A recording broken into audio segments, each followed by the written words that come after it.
Bismillahirrahmanirrahim. Assalamualaikum warahmatullahi wabarakatuh. Alhamdulillah, wassalatu wassalamu ala rasulillah wa ala alihi wa ashabihi wa man tabi'ahum bi ihsanin ila yaumiddin. Wa ba'd.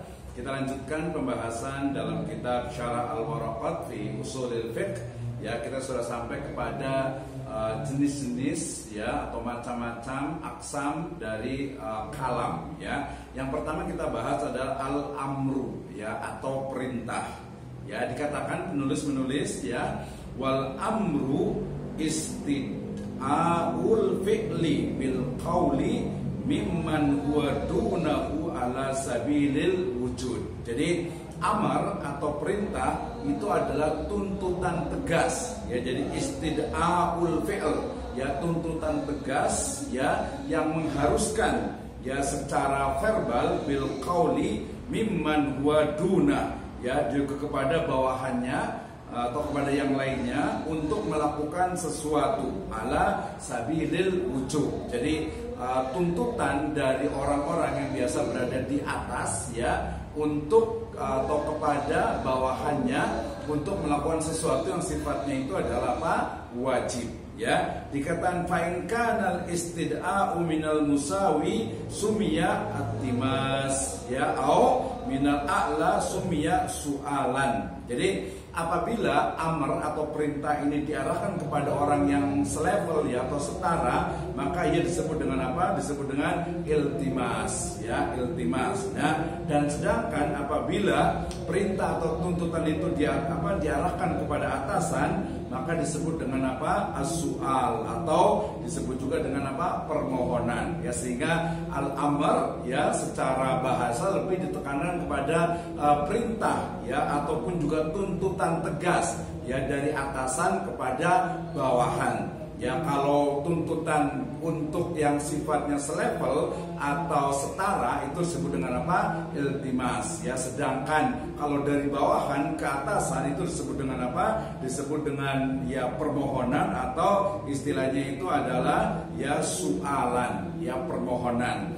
Wa illam yakun ala sabilil wujubi bi an jawazat tarka fa dhahiruhu annahu laisa bi amrin ay fi al haqiqati ya. Jadi dikatakan jika tuntutannya itu tidak tegas ya, jadi kalau perintahnya itu tidak tegas artinya maka masih memberi ruang ya untuk meninggalkan yang diperintah. Ya, kenapa? Annahu tampaknya tidak bisa disebut sebagai perintah secara hakiki. Laisa bi amrin ay fil haqiqati. Ya, jadi kalau ada perintah kemudian dia masih ada ruang untuk tidak melakukannya atau boleh untuk tidak melakukannya, maka dia berarti bukan menjadi wajib tetapi menjadi sebuah anjuran ya. Kemudian wasighatu huddalatu alaihi if'al ya, dan bentuk kalimat ya yang menunjukkan amar ya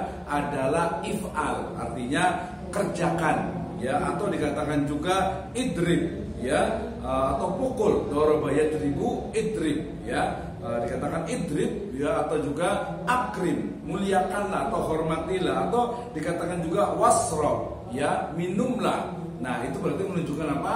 Kalimat yang tegas. Nanti dikatakan wa aqimus shalah misalnya gitu ya. Kemudian wahia indal itlaqi wa tajarrudi anil qarina. Jadi bentuk kalimat tersebut biasa dimaknai sebagai perintah wajib ya ketika diucapkan secara bebas tanpa ada indikasi yang membelokkannya atau yang memalingkannya. Jadi kalau ucapannya itu jelas, tegas gitu ya, maka tidak ada hal yang memalingkannya kecuali nanti ada dalil lainnya ya yang memalingkan dari tuntutan yang harusnya untuk berbuat ya, untuk berbuat alal wujubi nahwu. Artinya kalau dia tuntutannya itu tegas gitu ya, maka dia tidak ada alasan ya, tidak ada istilahnya itu tuntutan lainnya, artinya tidak ada sebab lain yang memalingkan dari yang wajib ya. Tapi kalau tegas berarti ya sudah, itu berarti wajib, tidak ada tuntutan lainnya yang mengarahkan kepada dibolehkannya untuk tidak melakukannya. Misalnya ya firman Allah Subhanahu wa taala, wa aqimus shalah, maka dirikanlah, tegakkanlah, laksanakanlah salat. Ya, maka illa madalad dalilu ala annal murada minhu an-nadbu awil ibaha fayuhmalu alaih. Ya, jadi kalau tadi waqim sholat misalnya, maka dia perintahnya itu adalah wajib, jelas ya, tidak ada kata-kata, tidak ada nas dari lain yang menunjukkan bahwa tidak wajib ya, kecuali ya kan illa madalad dalil ya ala annal muradu minhu an-nadbu. Jadi kecuali ada dalil lain, ada qarinah lain, ada nas lain yang menunjukkan bahwa yang dimaksud perintah itu adalah nadb, mandub atau sunnah ya, atau juga bisa juga ibaha atau opsional ya, awil ibaha. Nah, ini kalau ada dalil lain yang istilahnya itu mengecualikan atau mungkin mengkhususkan dari dalil yang tadinya itu wajib ya. Misalun nadab sebagai contoh misalnya yang dalam bentuk anjuran adalah firman Allah Subhanahu wa taala, a'udzubillahi minasyaitonirrajim, faqatibuhum in alimtum fihim khaira ya, hendaklah kamu sekalian membuat perjanjian dengan mereka, yaitu dengan hamba sahaya, jika kamu mengetahui ada kebaikan pada mereka ya. Maka di sini ada faqatibuhum ya, maka ya buatlah perjanjian. Di sini berarti nanti perintah sebenarnya perintahnya itu wajib ya, tapi kemudian ada teks berikutnya menunjukkan bahwa itu adalah mandub atau sunnah saja ya. Demikian juga kalau yang sifatnya istilahnya itu opsional atau ibaha, firman Allah Subhanahu wa taala ya, dikatakan bahwasanya wa idza halaltum fastadu ya, apabila kamu telah menyelesaikan ikhram maka bolehlah kamu berburu ya kan. Jadi hukum asal kan berikhram itu nggak boleh untuk berburu gitu kan ya, tapi ketika sudah selesai gitu ya, maka diperbolehkan untuk berburu. Nah, ini berarti menunjukkan waqad ajma'u ala adami wujubil kitabati wal istiyad ya. Jadi di sini menunjukkan ya telah terjadi ijma bahwasanya bolehnya ya untuk istilahnya itu meniadakan adanya perjanjian dan juga perburuan ketika memang sudah atau dianggap sudah selesai tadi ikhramnya, kemudian juga dianggap bahwa di sana fihim khair, jika ada kebaikan. Nah, di sini mengandung ada unsur adanya ruang untuk merubahnya gitu ya. Artinya ada perubahan hukum di situ. Kemudian wala yaqtadil taqrara ala sahih ya, menurut pendapat yang sahih suatu perintah tidak mengandung tuntutan untuk mengulang apa yang dilakukan ya. Jadi jelas sekali itu. Jadi dia itu tidak ada pengulangan dalam artian itu bahwa kalau sudah wajib ya sudah, berarti dia wajib tuh ya. Li anna ma qusida bihi min tahsilil ma'mur bihi yatahaqqaqu bil marrati al wahidati ya, sebab yang dimaksud oleh perintah gitu ya, terwujudnya suatu yang diperintahkan ya tercapai dengan dilakukan sekali saja. Maksudnya ya kalau perintah ya sudah, berarti waqimus shalah wa atuz zakah, itu kan jelas tuh perintahnya gitu ya. Sementara kemudian juga dikatakan wal asru bara'atu dhimma mimma zada 'alaiha ya, sementara manusia pada dasarnya itu adalah terbebas dari beban kewajiban melaksanakan lebih dari satu kali. Maksud satu kali di sini adalah ya sudah wajib gitu ya, tidak ada alasan yang lainnya, maksudnya seperti itu ya. Kemudian yang berikutnya illa idza dalad dalilu ala qasdit taqrar ya, kecuali apabila ada dalil yang menghendaki pengulangan ya, maka diamalkan sesuai ya dengan dalil yang dimaksud. Maka fayu'malu bihi kal amri bis shalawatil khams wal amri bis shaumir ramadan ya. Jadi perintah tadi awalnya kan satu kali itu ya, tapi kemudian ketika memang ada perintah istilahnya itu anjuran untuk melakukannya secara terus menerus dalam waktu tertentu ya, misalnya dalam sholat wajib itu kan terus menerus tuh 5 waktu sehari gitu ya. Demikian juga saum Ramadan, bulan puasa di bulan Ramadan, maka setiap tahun dia kan saum atau puasa di bulan Ramadan ya. Wa muqabilu sahihu annahu yaqtadi taqrara fayastau'ibul ma'muru bil matlubi ma yumkinuhu minaz zamanil umri ya. Jadi bagian-bagian oponen pendapat yang saya menyatakan bahwasannya, jadi pendapat lainnya yang menyatakan bahwa amar, ya kata amar, ya kalimat amar di situ ya mengandung perintah melakukan sesuatu yang diperintahkan secara berulang-ulang. Jadi ada dua pendapat ya. Yang pertama mengatakan bahwasanya dia satu kali kecuali ada tuntutan berikutnya. Yang kedua adalah bahwa pendapat yang sahih juga menyatakan bahwasanya ya berulang-ulang, artinya memang itu dilakukan dan dilakukan. Nah, maka di sini konsekuensinya adalah orang yang diperintah sebisa mungkin harus mengisi masa-masa hidupnya dengan melakukan sesuatu yang diperintahkannya, ya sebagaimana juga tidak ada penjelasan mengenai batas waktu penjelasannya atau pelaksanaannya. Jadi ya terus dilakukan selama tidak ada batas waktu pelaksanaannya, gitu kan ya. Misalnya tolabul ilmi ya minal mahdi ila lahdi, sampai lahdi aja berarti ada batasannya. Maka di sini dikatakan apa?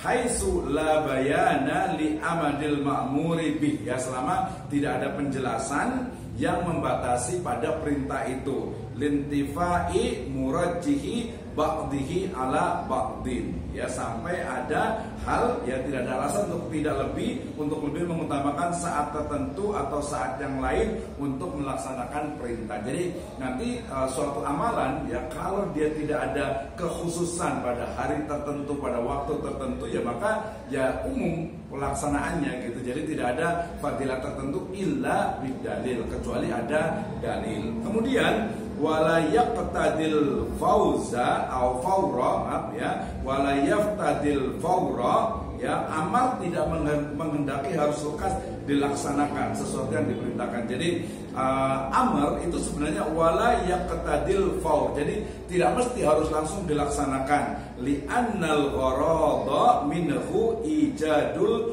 fi'li min ghairi ikhtisasin bi zamanil awal duna zamanil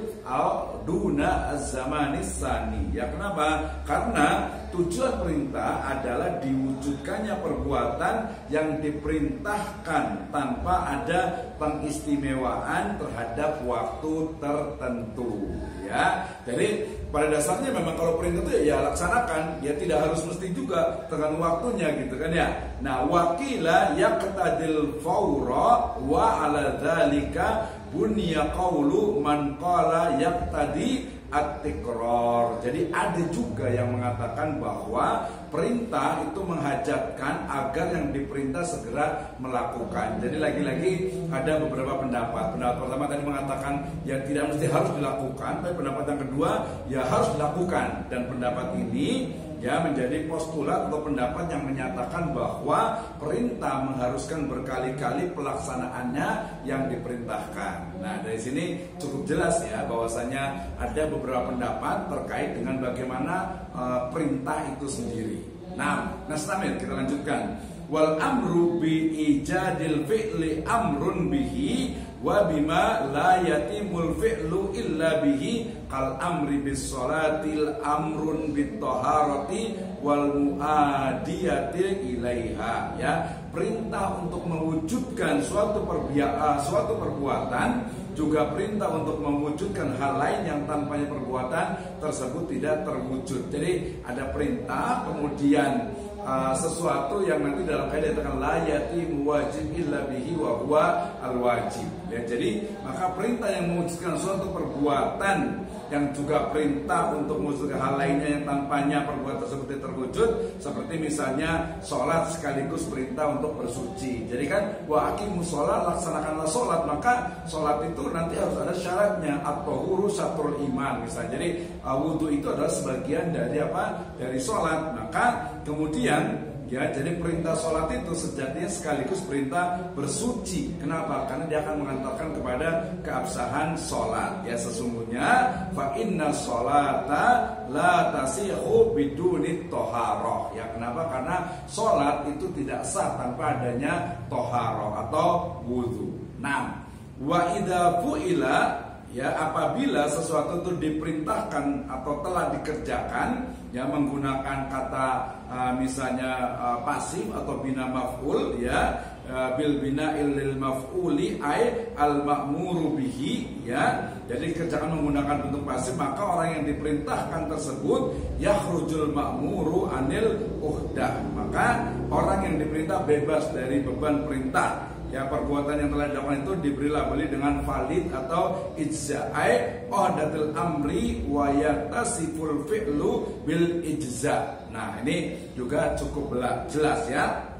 Kemudian alladzi yadkhulu fil amri wan nahyi wa ma la yadkhulu hadhihi tarjamah. Jadi dikatakan apabila suatu perintah atau setelahnya itu tentang siapa saja masuk dan tidak masuk dalam amar dan nahi. Jadi siapa sih sebenarnya masuk, atau perintah apa yang masuk dan tidak yang masuk. Yang masuk dalam perintah Allah, ya yang masuk yadkhulu fi khitabillahi ta'ala al-mu'minun. Ya, jadi yang masuk ke dalam atau menjadi objek mukhatab, ya, objek dari Allah Subhanahu wa taala itu adalah orang mukmin, orang yang beriman. Wa sayatil kalama fil kufar. Ya, jadi nanti akan dibahas pada pembahasan khusus terkait dengan orang-orang kufar, orang kafir, orang-orang non muslim. Jadi khatab, mukhatab atau perintah yang diperintahkan al-ma'mur, ya, yang diperintahkan itu adalah kaum mukminin. Nah, wasahi wasabiyu wal majnunu ghairu dakhilina fil khitab, ya. Jadi orang yang lupa,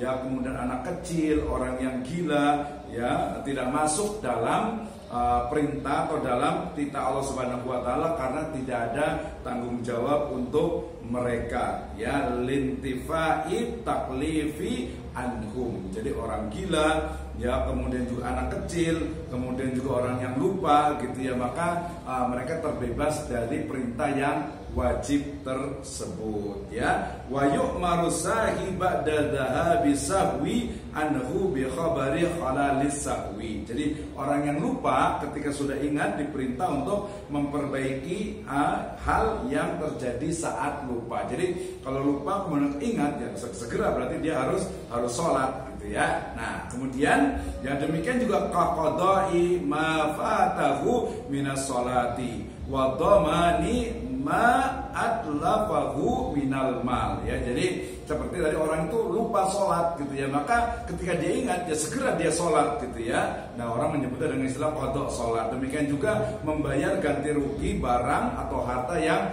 ia rusak. Dia lupa nih, oh baru ingat, maka ketika ingat itu dia laksanakan. 6, ya. Kemudian wal kufaru mukhatabuna bi furu'i syara'i wa bima la tasihu illa bihi wa huwal Islam, ya. Orang-orang kafir, ya, orang-orang non muslim itu dititah juga, diperintah untuk melakukan ajaran-ajaran yang sifatnya itu partikular atau furu'iyah, ya, dari syariat, dan sesuatu yang tanpa pelaksanaan itu ajaran tersebut tidak sah dilakukan, yakni masuk ke dalam Islam, ya. Hal ini sebagaimana firman Allah Subhanahu wa taala, ma salakakum fi saqar qalu lam nakum minal musallin, ya. Apa yang menyebabkan kamu ke dalam masuk neraka saqar? Ya, mereka menjawab, ya dahulu kami termasuk orang-orang yang yang tidak melaksanakan sholat, yang tidak termasuk orang-orang yang melaksanakan sholat, gitu ya. Wa faidatu khitabihim, yakni wa faidatu khitabihim biha iqabuhum alaiha idla tasihu minhum halal kufri litawaqufiha ala niyati al-mutawaqqifati alal Islam. Jadi titah atau perintah kepada orang kafir dengan ajaran syariat Islam, faedahnya adalah untuk menghukum mereka karena meninggalkan syariat itu, ya, bukan bertujuan agar mereka melaksanakannya, ya. Sebab karena ajaran syariat tidak sah dilakukan selama mereka masih dalam keadaan kekufuran, dan ketidakabsahan ini, ya, karena ajaran-ajaran syariat itu membutuhkan niat yang bisa sah tanpa masuk Islam terlebih dahulu. Jadi jelas, ya, bahwasanya sholat itu kan harus ada niatnya, dan orang kafir kan dia niatnya itu bukan karena Allah Subhanahu wa taala, berarti kalaupun dia sholat maka dia tidak sah, ya. Wala yu'khaduna biha ba'dal Islam targhiban fihi, ya. Jadi setelah masuk Islam mereka tidak dituntut dengan syariat furu'iyah supaya mereka termotivasi untuk masuk ke dalam Islam. Jadi ada kekhususan, gitu ya. Kemudian terakhir, wal amru bi syai'in nahyu aniddihi wa nahyu an syai'in amru bididdihi, ya. Jadi perintah untuk melakukan sesuatu ya adalah larangan melakukan sebaliknya, dan larangan melakukan sesuatu ya wa nahyu anisyai amrun bididdihi, ya. Jadi larangan melakukan sesuatu berarti perintah untuk melakukan sebaliknya. Fa idza qala lahu uskun kana nahyan lahu anit taharruk. Jadi misalnya seseorang mengatakan diam gitu ya, diam, uskun gitu ya, maka sejatinya ya artinya adalah bahwa dia itu menyuruh agar dia itu diam, atau la ya dikatakan itu tuharrik, atau dikatakan apa, jangan bergerak gitu ya, atau la tataharrak gitu ya, la tataharrak berarti jangan bergerak itu artinya diam, atau dikatakan uskun ya, uskun tetap diam gitu, artinya juga menunjukkan diam berarti jangan bergerak. Kenapa? Karena di situ kana amiron lahu bisukun, ya, berarti itu adalah perintah untuk dia itu apa, diam. Nah, ini terkait dengan pembahasan tentang lafadz yang disebut dengan apa, amr, ya.